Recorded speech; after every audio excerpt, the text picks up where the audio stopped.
This is the checking video of regular model of Abdullah door kneader AE900 of 3.5 kg capacity being checked for a Daraz order on 18th March 2024. This is the shipping label. It has a metal blade, a measuring flask, a plastic blade, the warranty booklet. The machine is okay from all the sides.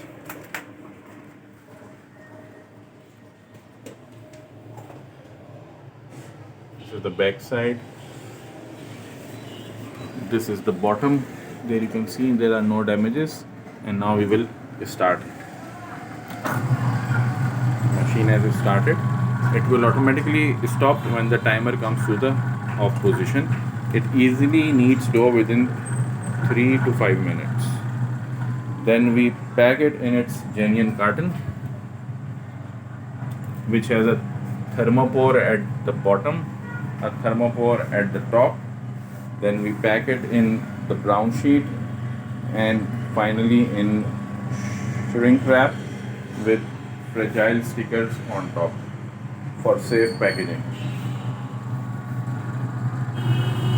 As you can see, the timer is slowly moving to the off position and then the machine will automatically stop.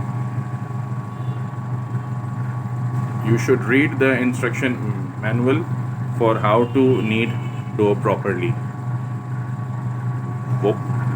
Water is to be mixed from top. The machine is okay, it has stopped automatically, and now we will pack it for the Daraz.